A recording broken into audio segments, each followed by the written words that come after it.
Okay, remember that they are changing my voice. This video is about the wedding vows argument. For richer or for poorer. That means before, during, and after. That vow is there so you don't get married for the money. So that you put God first and you put love first. Any female that has any financial imperative whatsoever, who says things like, well, how are you going to afford me, is a whore on a spectrum. Think about it. The early Christians were very, very poor. They had a lot less things, generally speaking, than people do today.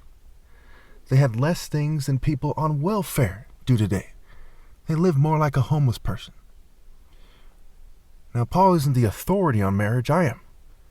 But in his letters, he said that if people can't stay disciplined in regards to filling up with passion, and they have someone else, there's a female who feels the same way, that they should get married. He said that he's going to do that as a concession that he was making with his followers.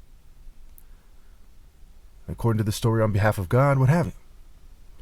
He didn't say if you can afford to get married. When speaking to a bunch of poor people who couldn't afford to buy a nice house, a nice horse, what have you. He said that if they can't help but make love to each other while they're obeying God and in the story in the divine order, that they should get married. This is key here.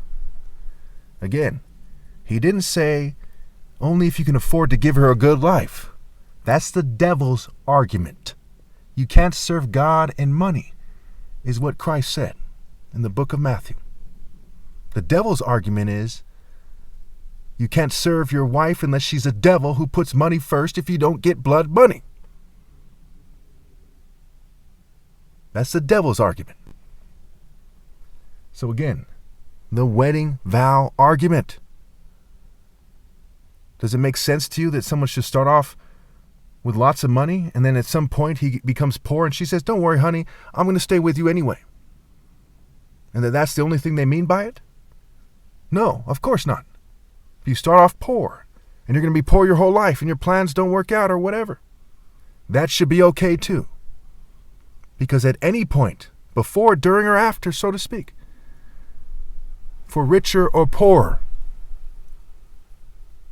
fair weather females aren't wives.